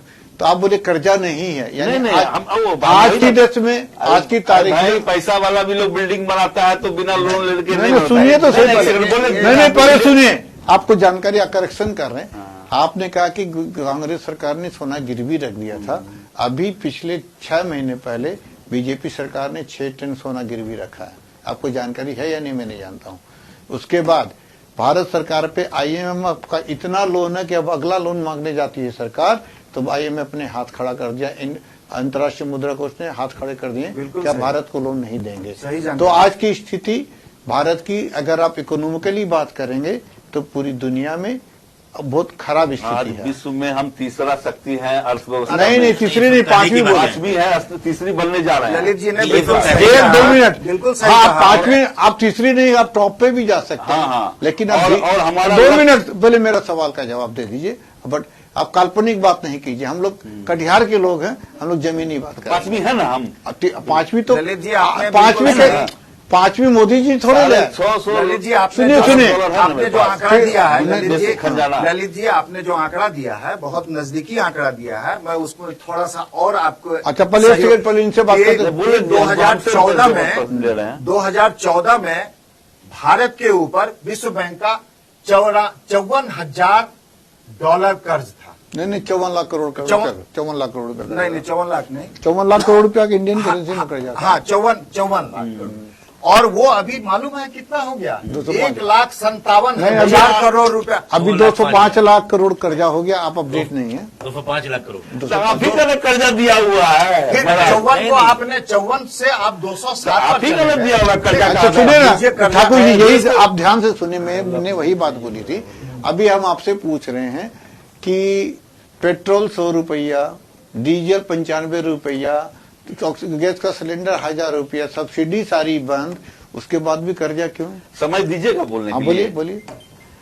आज जो इंफ्रास्ट्रक्चर जो बढ़ रहा है हमारे पूरे देश में, उसका बताइए कितना 10 साल में हुआ है? आप बताइए ना क्या हुआ? आप ही बताइए क्या, आप बताइए कितने एयरपोर्ट बन गए, कितने दुनिया में एक 2 मिनट अब मेरा बात सुनिए। नहीं हम मेरा सवाल सुन लीजिए, मेरा सवाल सुन लीजिए कि कितने एयरपोर्ट बन गए, कितना नया फैक्ट्री इंडस्ट्री खुला, ये बताइए क्या चीज में लगा? हाँ, तो आज तो अमित शाह हमारा फोन मन लाइन से पर भी सारा आना चीज चाहता बता दिया कि कॉलेज खुल रहा है, जितना 4 लेन 6 लेन रोड बन रहा है, 4 लेन पे चर्चा की है। यूनिवर्सिटी खुल रही है, एम्स बन रहा है, सारा जगह पे क्षेत्र में बिजली का इतना काम हो रहा है, गांव गांव तक पहुंच गया है बिजली। आपने बोला गैस सिलेंडर 1000, जब हमारा 500 रुपया में सिलेंडर मिलता था, उस समय हम लोगों का आमदनी कितना था? आज बहुत कम था।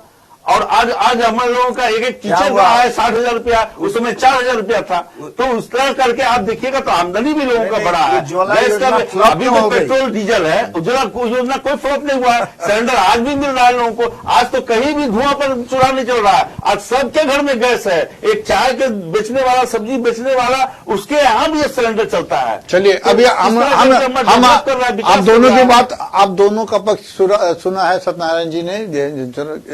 अब वो बताएंगे कि इनका इन दोनों को और उसमें 2 बात है सर, 2 बात छूट अच्छा, गई, बोलिए, जल्दी बोलिए। अभी मोदी जी जिस चीज का शिलान्यास करते हैं, उद्घाटन भी वही करते हैं, यही हमारी गारंटी है। पहला बात। दूसरा बात है कि तारिक साहब यहाँ प्रिय क्यों है, ये बहुत बोल रहे थे कि तारिक साहब, हम लोग जब बच्चा थे तब तारिक साहब रहते थे चुनाव में।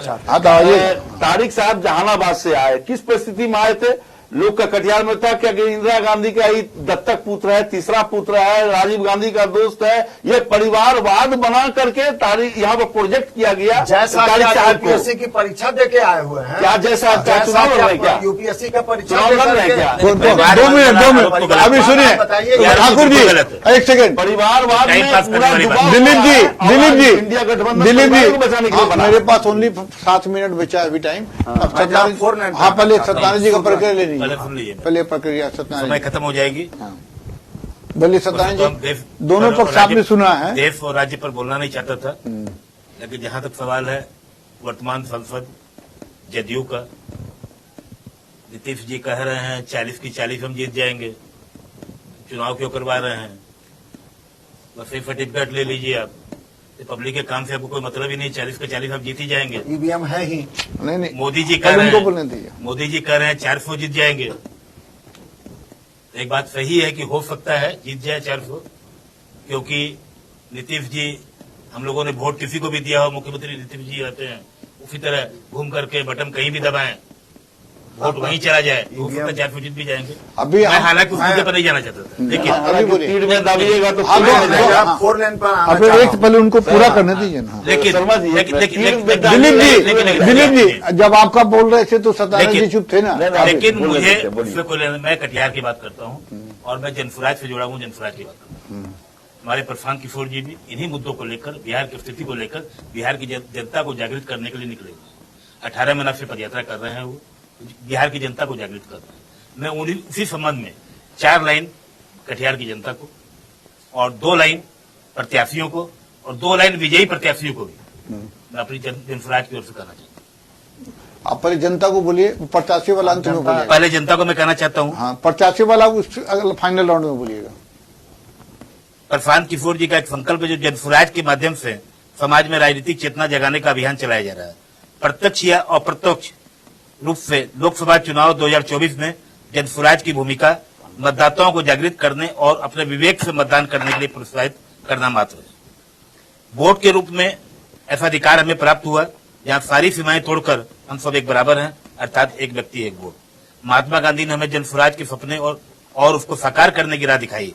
इस राह को प्रशस्त करने और जनसुराज के लक्ष्य को प्राप्त करने के लिए हमें संविधान के माध्यम से अधिकार दिए हैं। इस महापर्व को सफल बनाने के लिए हमें बढ़ चढ़कर मतदान में भाग लेना चाहिए। 100% मतदान हमारा लक्ष्य होना चाहिए और मतदान का उद्देश्य भी सही और सार्थक होना चाहिए। ये कटिहार की जनता आप बता रहे थे 4 लेन में जल्दी जी, दो लाइन में क्लोज किया 4 लेन के बारे में इसलिए कि यहाँ पर ये श्रेय लेने की जो एक झूठी कोशिश की जा रही है, मैं उसके बारे में कहना चाह रहा हूँ कि आज चाहे वो वर्तमान सांसद हो या बीजेपी के जो भी नेता लोग दावा कर रहे हो, आज भी मीटिंग हुई उन्होंने है। कहा 2017 में मैं बता दूं मोदी जी ने इसका शिलान्यास किया था और 11 मार्च को उन्होंने इसका उद्घाटन भी किया है। ललित जी, आप तो जानकार हैं, आप बताइए इसका डीपीआर कब बना था 4 लेन का? डीपीआर पर ये बना, 14 के पहले बना था।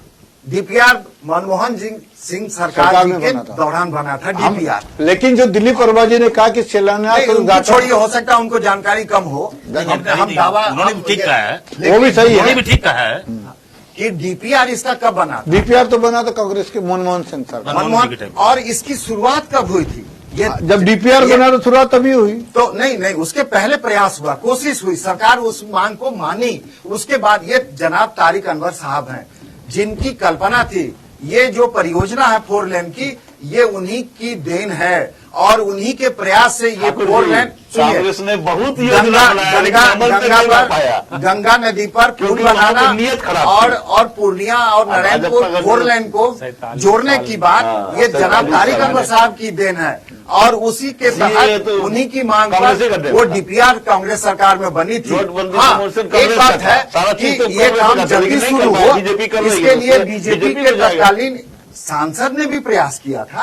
हम इस बात से इनकार नहीं कर रहे हैं। चौधरी जी का हाँ, उन्होंने कि ये प्रोजेक्ट जल्दी शुरू हो जाए। ये वर्तमान सांसद कहाँ से आ गए भाई? इसमें ये श्रेय लेने के लिए एक मिनट, जबकि ये कहते नहीं है कि माल महाराज का मिर्जा खेले होली, काम कराया तारिक अनवर ने और श्रेय लेने के लिए आज जो है होली खेल रहे हैं। काम की बात करते हैं। ये कटिहार स्टेशन हो, बड़ी लाइन हो, चाहे शिक्षा हो या सड़क हो, 47 साल में जो तारिक अनवर ने कटिहार को सजाया, संवारा, विकास किया। 2 मिनट। अब अगर काम की बात आप करते हैं लोकेशन तो चला गया। आपको 31 को 34 से जोड़ने के लिए भी 81 जो आज लाइफ लाइन है, सुनिए ना, NH 81 वही चीज मैं कह रहा हूं। कोढ़ा से सत्यानंद जी का सुनिए। का, ये तो तारिक अनवर की देन है। हाँ बोलिए सत्यानंद जी। वही चीज मैं कहना चाह रहा हूँ, वो भी तारिक अनवर की देन थी। बिल्कुल। लेकिन दिलीप जी का, बीजेपी का कहना था कि प्रधानमंत्री जी हमारी सरकार जो जी का शिलान्यास करती है उसका उद्घाटन करती है। तो वो तो मोदी जी और का 31, 34 में जो आपको तारिक साहब ने शुरू करवाई अपने रीजन में, वो आज तक उसका उद्घाटन नहीं हो पाया। सब जुडिस था, न्याय में वो तो न्यायपालिका में जो भी कारण जो भी रहा, नहीं कर पाते हैं, कारण जो भी रहा, लेकिन हल्का लेने का जो होल्ड लगा है ये लेकिन गलत ये बात है। कोढ़ा आपने से कहा हमारे कटिहार को देखिए, लोग आ रहे थे। तारिक साहब पुराना फिल्म हो गया, अब पुराना फिल्म चलने वाला नहीं अरे है। पुराना चावल ही बंद पड़ रहा है, पुराना चावल ही बंद पड़ रहा अंतिम है। राउंड, दुलालचंद गोस्वामी जी युवा सांसद है और मेहनती है, और आज मधुभाषी की है। हांडी दोबारा नहीं चलने जा अगर- रही है, अगर- ऐसा कटिहार अगर- के अच्छा, मतदाताओं 2 का मिनट, कहना 2 है। मिनट। सुनिए, अगर अंतिम। दुलालचंद जी इतने युवा सांसद हैं जी तो कटिहार की सबसे मुख्य व्यापार जूट मिल 2017 में उसका जनाजा क्यों निकला? अब सुनिए तो। 2016 में बोले तो तारिक एक साहब मिनट। जब से कटिहार में लात रखे उनका पहला ही खराब सुनिए ना भाई, सब फैक्ट्री बंद। सुनिए ना, तारिक अनवर कहा कि सुनिए, 2016 में प्रधानमंत्री सुनिए इंदिरा ना, गांधी जी से उनका अच्छा ताल्लुकात था, सूरज जी, क्यों नहीं 2016 में सैकड़ों करोड़ रुपया लेकर के उसको मॉडर्नाइज करवाया गया, 17 में चालू भी हुई, फिर उसको 22 में मात्र 15 करोड़ में सैकड़ों करोड़ की संपत्ति को कैसे बेच दिया गया भाई? वो तो ऑफर देखिए कर दिया गया। वो तो पूरा देश में टेंडर- चल रहा है। देखिए, ये दुलाल अडानी इतना बड़ा अन्याय कटिहार की जनता के साथ हुआ। वो टेंडर प्रोसेस हुआ, वो तो गरीबों की हथमारी करके अडानी अंबानी को देना है। ये तो मैंने कहा ना कॉर्पोरेसी है, लालू कॉर्पोरेट जी की ने, सरकार लालू जी का है। कहना है स्क्रैप बेच करके भी उन्होंने रेलवे में फायदा दिया था। तो वही ना नहीं तो बताया। लालू जी का एक सिंगल टेन्योर रहा मधु दंडवते के बाद जब रेलवे का बजट प्रॉफिट में गया। प्रॉफिट में गया वही ना, और उसके लिए लालू जी को और हमारे जूट मिल का स्क्रैप बेच करके मोदी जी तो हम लोग को खरीदार और बढ़ाते जा रहे हैं। क्या प्रॉफिट मिला रहे हैं? वो मोदी जी के अंदर में थोड़ी आता है झूठ में। आज देखिए कटिहार नहीं, ऐसा बोलिए, मोदी जी के अंडर में तो पूरा देश है, आप कुछ भी इनकार नहीं कर सकते हैं। अच्छा, हम कहना तभी तो चाहेंगे देश बेच रहे हैं, तभी तो देश बेच रहे हैं। गरीब गुरबा का पेट काट अच्छा, करके अभी- हकमारी अभी कर रहे हैं, अंतिम- अदानी अंबानी का अच्छा, गुलाम बन रहे हैं वो। सुने, जन्म अंतिम राउंड सुने, अंतिम राउंड 3-3 लाइन में सब बोलेंगे कि अपने उम्मीदवार का एक खास बात सब बताइए ताकि लोग उसको वोट दे, एक से ज्यादा नहीं। आप कौन शुरू करेगा? पहले सूरज, तो आप शुरू कीजिए। हमारे जो उम्मीदवार हैं पूरा लगनशील है, विकास के प्रति एकदम सजग है और हमेशा लोकसभा में कटिहार की आवाज को बुलंद करते रहते हैं और जनमानस के लिए ईजी उपलब्ध रहते हैं। उनका प्रोग्राम कोई जो है छप करके दिल्ली से नहीं आता है, कोई वहां पे गार्ड नहीं रहता है मिलने के लिए, किसी के थ्रू नहीं जाना पड़ता है। डायरेक्ट गरीब गुरबा के नेता हैं, साधारण परिवार से आते हैं, उनसे कोई भी मिल सकता है, कोई भी दो बात उनको बोल सकता है, वो जवाब नहीं देते हैं और कटिहार के विकास के लिए बहुत ही फिटेड और बहुत मेरा ही एक अच्छे क्वेश्चन, उम्मीदवार क्वेश्चन, अगर वो जीतते हैं जी, तो कटिहार को क्या मिलेगा? कटिहार में विकास होगा। जो अभी हमारे बेरोजगार नौजवान हैं उनके लिए जो है इंडस्ट्रीज वगैरह जो है बैठाने की वो पहल करेंगे। तो 5 साल में तो नहीं, 5 साल में तो नहीं हुआ। 5 साल में कोशिश किया गया है। अच्छा, मान यानी लीजिए आप कि ये पाइपलाइन में आप ये वचन देते हैं उनकी तरफ से कि अगली बार इंडस्ट्री खोलने के लिए ठोस कदम उठाए जाएंगे। निश्चित तौर पर बिहार में, कटिहार में ही नहीं, बिहार में ही नीतीश कुमार जी का अब अगला ये है कि बेरोजगारी। दुलाल चंद गोस्वामी की बात कर रहे हैं कि वो तो कटिहार में ही करेंगे। तो जी, हमारी सरकार मान लीजिए बिहार में है, एनडीए की सरकार, तो जब बिहार में होगा तो बिहार से बाहर कटिहार नहीं ना है, कटिहार में भी होगा। ठीक है। दिलीप जी, हाँ, आप जदयू के सहयोगी हैं। हाँ जी, और आप बताइए कि हम दुलाल जी के बारे में बताना चाहेंगे कि एक 3 लाइन में बोलिए। दुलाल जी को बचपन से जानते हैं और ऐसा बारसोई क्षेत्र से, इतना पिछड़ा क्षेत्र से वो उभर के आए और हमारे जगबंधु अधिकारी जी और निखिल कुमार चौधरी जी, ये दोनों उनको शागिर्द के तरह, शिष्य के तरह राजनीतिक में कदम से कदम बढ़ा के उनको यहां तक लाए हैं और आज उनका सारा ईमानदारी उनमें छाप दिखाई पड़ रहा है।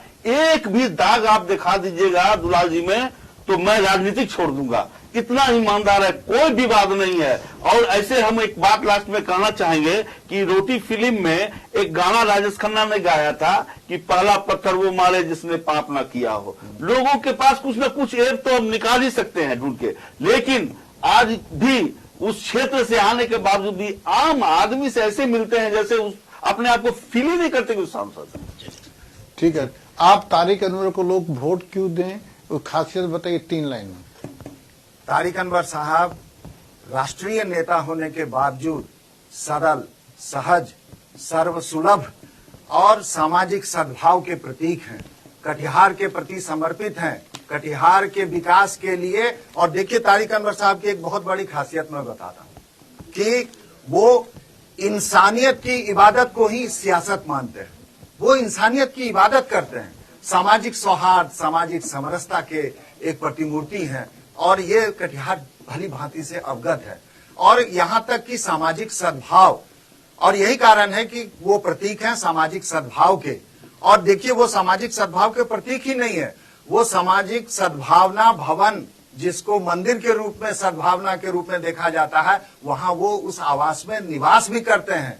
कटिहार के विकास के प्रतीक हैं। आज कटिहार के पुराने गौरव को वापस लाने के लिए वो फिर से एक बार चुनाव मैदान में है। मेरा क्वेश्चन जी, तारिक अनवर जीत गए तो कटिहार को इंडस्ट्री मिलेगी, उद्योग धंधा, कटिहार वापस औद्योगिक नगरी का डिग्री वापस ला पाएगा? बिल्कुल नए सिरे से कटिहार को औद्योगिक रूप से सजाने के लिए वो कृत संकल्पित है। लोगों का पलायन रुके, किसानों की आय में वृद्धि हो, बेरोजगारों को रोजगार मिले, शिक्षण संस्थानों में फिर से, जैसे आपको मालूम है केवी झा कॉलेज की स्थापना में उनकी भूमिका, डीएस कॉलेज में पीजी की पढ़ाई उन्होंने शुरू करवाई थी, मेडिकल कॉलेज को शुरुआत में उन्होंने लाने का काम किया देखिए, था। होता क्या है कि जब तक कुछ जिस पीरियड में जो टेन्योर काम होता है, तत्कालीन सांसद कोई भी रहे वो उसका शरीर खुद के ऊपर ले लेता है, लेकिन जो नहीं होता तो उसमें दूसरा का दोष देता है। तो पीजी की पढ़ाई शुरू करवाना बहुत बड़ा उपलब्धि ललित जी, है। आपने बहुत यक्ष प्रश्न उठाया है। आपने चूंकि यक्ष प्रश्न उठाया इसलिए मुझे जवाब देने दिया हाँ, जाए। बोलिए। आप बताइए, डबल इंजन की सरकार है बिहार में। आपको याद होगा वो दृश्य जब पटना यूनिवर्सिटी के कैंपस में माननीय प्रधानमंत्री नरेंद्र मोदी जी और माननीय मुख्यमंत्री नीतीश कुमार जी एक मंच पे मौजूद थे, और यही नीतीश मेरा एक कुमार जी ने क्वेश्चन मैं अंतिम करूंगा इसको। नहीं, यही नीतीश कुमार जी ने हाथ जोड़ के विनम्रता के साथ कहा था, प्रधानमंत्री जी पटना यूनिवर्सिटी को सेंट्रल यूनिवर्सिटी का दर्जा दे दिया जाए, इसी मंच से आप इसकी घोषणा कर दें। और जानते हैं, प्रधानमंत्री ने अट्ठास उड़ाते हुए उनकी बातों को खारिज करते हुए आज तक नहीं किया कुछ। बिहार को विशेष राज्य का दर्जा नहीं दिया। सीमांचल जो बिहार का सबसे पिछड़ा इलाका है, जिसकी कटिहार की गरीबी, क्या दिया इन्होंने, मुख्यमंत्री ने और नरेंद्र मोदी जी ने। अच्छा, 14 के बाद तो नरेंद्र मोदी और झांकने भी नहीं आए हैं कभी कटिहार। अच्छा, अभी अंतिम क्वेश्चन है मेरा आप लोगों से, खासकर सूरज जी जदयू से और ये दिलीप जी बीजेपी से, दोनों से संयुक्त क्वेश्चन है। अभी कटिहार में डबल इंजन की सरकार नहीं है, 4 इंजन की सरकार है। विधायक एनडीए, सांसद एनडीए, स्टेट एनडीए और सेंट्रल एनडीए, लोकल गवर्नमेंट भी। हाँ, उसके बाद भी कटिहार उसके बाद भी पिछड़ा क्यों है? अब दोनों से देखिए, हाँ, बोलिए सूर्य जी। कटिहार कहाँ पिछड़ा हुआ है? अभी भी पूरा बिहार के आप जाइए इकोनॉमिक में, या पूर्णिया चले जाइए, यहाँ से बहुत ज्यादा विकसित है। भागलपुर चले जाइए, गया चले जाइए, मुजफ्फरपुर चले जाइए, दरभंगा। इंजीनियरिंग कॉलेज नहीं है कि पॉलिटेक्निक कॉलेज नहीं है? इंडस्ट्री की बात कर रहे हैं, उद्योग धंधे की बात करें, इकोनॉमिक पावर की बात करें। इंडस्ट्रीज में जो है बताए तो कि हमारी सरकार कोशिश कर रही है। आप यही सोचिए, उदाहरण दे देते हैं आपको। यहाँ जो विस्थापित हजारों हजार की संख्या में विस्थापित परिवार है, 10 साल हो गए, 15 साल हो गए, वो आज तक विस्थापित है। नहीं, विस्थापित परिवारों को जो है बरारी में जो है दिया गया है। उनको जो भी विस्थापित परिवार थे उनको जो है दिया गया है। नहीं, अभी भी हम केबीसी का भी हम लोग की खबर 2 दिन बरारी में पहले दिया गया 6 महीना पहले। बरारी में परसों की भी खबर है, कम से कम 7,000 परिवार है। ज्यादा लोग हैं, उनको कुछ लोगों को दिया गया है, कुछ लोगों तो को दिया गया है। सरकार का काम क्या है? उसके तरफ पहल किया गया है। देखिए, सरकार का काम देखिए, क्या, रोटी ललित कपड़ा और मकान उपलब्ध कराए लोगों को। ललित जी, सूरज जी बोले, अब हम भी थोड़ा उसमें बोल लेते हैं पिछड़ा क्यों है। हाँ, तो 4 engine, 4 engine, double engine, 4 engine तो चुनाव के समय अभी स्टार्ट हुआ। इंडिया गठबंधन बना के इन लोगों ने हमारा है ना, हम कटिहार नंगी मारने का अच्छा, एक सेकंड, मेरा बात इसीलिए विकास दिलीप जी, इंडिया गठबंधन तो आप ही के दोस्त बना रहे थे। अब हमने तय कर लिया दोनों भाई कि कभी नहीं टूटेंगे और साथ मिलकर बिहार का, कटिहार का विकास। इंडिया गठबंधन भी आपके भाई बना भाई बना रहे थे, है। आपके मित्र बना रहे उसको थे। तो इसीलिए बताया कि उनको जो परगलाता था इंडिया गठबंधन, इसीलिए तो उनको रहेंगे, इसीलिए तो उनको लेकिन एक बात सुनिए दिलीप जी, एक बात, लाख बोलिए, नहीं सुनिए, लाख बोलिए कि नीतीश से और मोदी जी दोस्ती का वादा कीजिए, लेकिन नीतीश ने वो प्लेटफॉर्म तो विपक्ष को दे दिया जो मोदी के लिए मुश्किल घड़ी खड़ी करने वाला है। यस, बिल्कुल। ये तो तय है, इस सच्चाई को कोई नहीं बदल और सकता। और उसका निर्माण single and single the person is the Nitish Kumar. पूरे देश का भ्रमण करके लोगों को एक ही प्लेटफॉर्म पर लाने वाले शख्स वही है। ललित जी, अब फिर आप उस प्लेटफॉर्म बनाने वाले से जाके गले से गले लग गए, तो ये राजनीतिक जनता को कहाँ समझ में आना। और ललित जी, बिहार भी है। की जनता बहुत सीधी है, बहुत सीधी है। उसमें बिहार का हित छुपा हुआ है। अच्छा, वो लास्ट बिहार का ही क्वेश्चन मुझसे भी करने वाले हैं। नीतीश बिहार है, इसमें के- कोई दो मत नहीं है। मोदी जी को बिहार से तो कोई मतलब ही नहीं है। और हमने जो लाया ना, लास्ट तो बस राउंड में आप तूफान मेरी से ओर भी आएंगे, कश्ती ललित जैसे निकाल के लाया जाता है, वैसे आप उठा के ले आए। वो उठा के ले आए। बस बताइए सच्चाई से, कहीं इसमें माइक कितना दिन के लिए लाए हैं वो भी पता नहीं। माइक माइक ये बात है कि आपका जिस माइक तरह ठीक ये है। लोग परिवारवाद जो माइक लगाओ भाई। इंडिया गठबंधन जो बना रहे थे, इसमें सब भ्रष्ट लोग थे और एक सिंगल नीतीश कुमार जो थे उसमें कोई दाग नहीं था। अगर ये इसी सब लोग इन्हीं का पिक्चर बना के आगे बढ़ना चाह रहे थे, लेकिन हमने अच्छा, काम की बड़ा तूफान से कश्ती लेकिन निकाल के सुनिए, लाया था। आप कश्ती निकाले में बड़ी देर कर दी, साथ जनाब आते आते कश्ती तो निकाली, लेकिन घर तो नहीं बने हुआ है। अभी भी 40 सीट बोल रहे थे। अच्छा सुनिए, अब हम लोग खत्म कर खत्म सूरज। करना अब चाहिए। जब सतीश सत्यनारायण जी पे आते हैं कि सबने, अब आप बताइए कि जनता को किन मुद्दों पे मतदान देना चाहिए।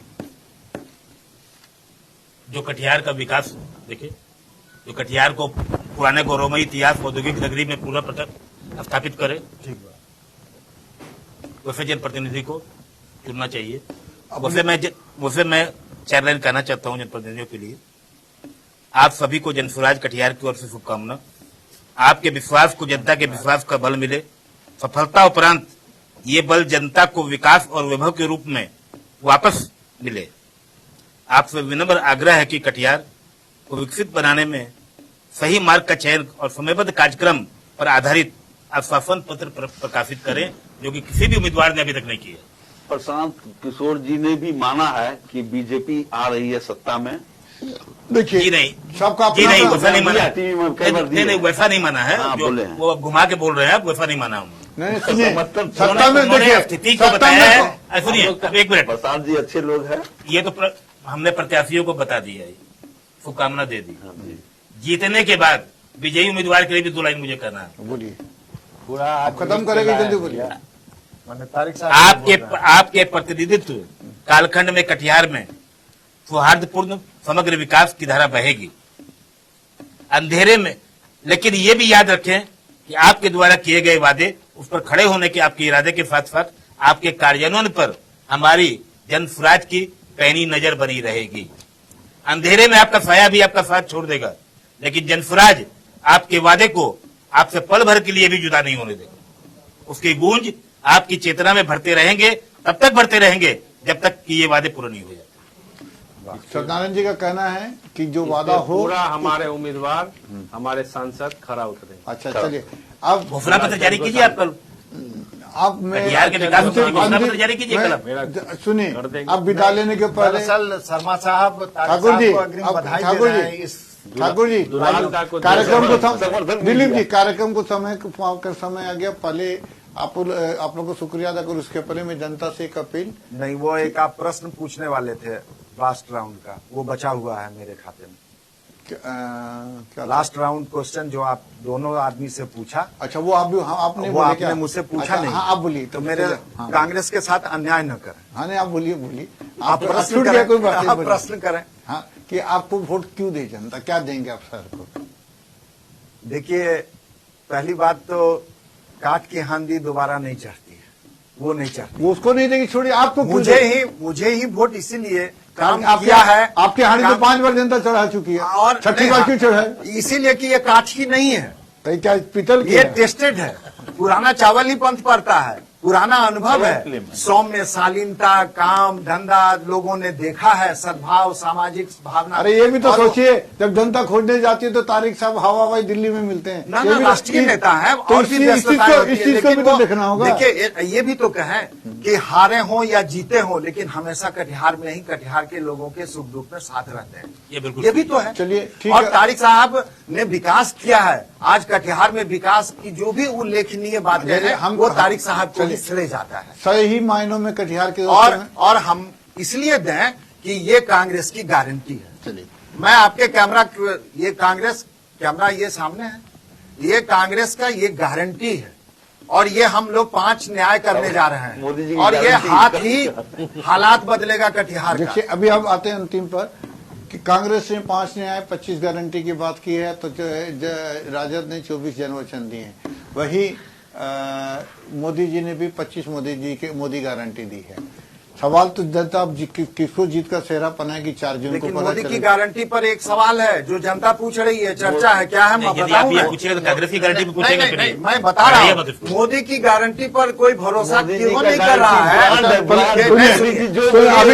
अभी रुकिए 2 मिनट। सर गारंटी की बात आपने नहीं, कही अभी है। सुनिए ना, दो। विनम्रता के साथ मैं जरा उसको कह adopt कर दूं, रहे हैं जन आप। भावनाओं से अवगत करा गारंटी दूं तो ही दे रहे कि कैसे? मोदी जी ने अग्नि की गारंटी, अग्नि का 7 फेरा लगाकर जिस महिला को गारंटी नहीं ये नहीं ठाकुर जी आपत्ति है, ये बात वापस पर क्या भरोसा? नहीं बात गलत है। नहीं आपत्ति, किसी का सुने व्यक्तिगत जीवन पे झांकिए। आप नहीं, तब तो राहुल गांधी पे भी सवाल उठेंगे कि बार बार विदेश क्यों जाते हैं। नहीं, नहीं, सुनिए। विदेश दौरे पर आप कौन से जाते हैं? आप ये राइट किसी का नहीं नहीं, है। वो गारंटी नहीं ठाकुर जी नो परमिशन, बात वापस लीजिए। किसी का व्यक्तिगत जीवन से किसी को नहीं, गारंटी की नहीं, बात नहीं, की तो। गारंटी नहीं वो जो किसी अपने परिवार को ठाकुर गारंटी जी, का निर्माण नहीं कर सकता, वो देश की जनता के ठाकुर जी नहीं, ये देखिए अच्छे माहौल में हो रहा है व्यक्तिगत मामला। ठाकुर जी व्यक्तिगत परमिशन नहीं है, ये गलत है। बहुत लोग व्यक्तिगत में बहुत बातें उठती है, हम लोग व्यक्तिगत किसी के नहीं जाएंगे, ये हमने पहले ही बोला था, इसलिए ये बात अपनी वापस ले लीजिए।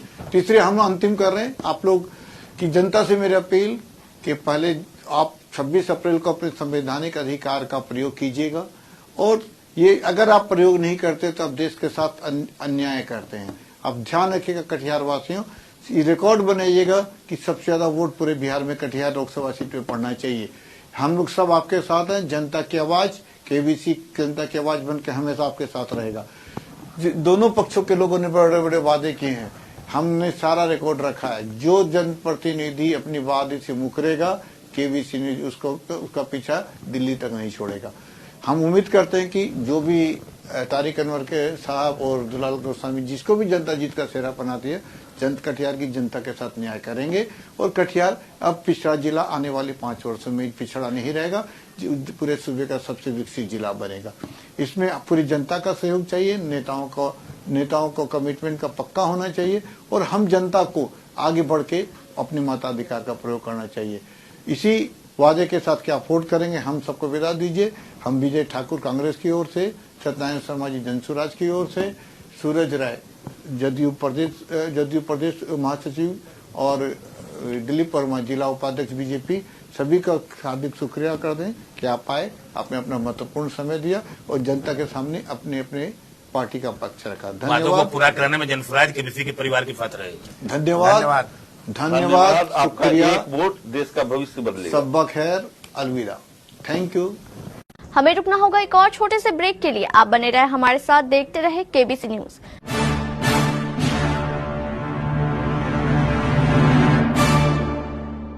नो खर्चा, नो परेशानी।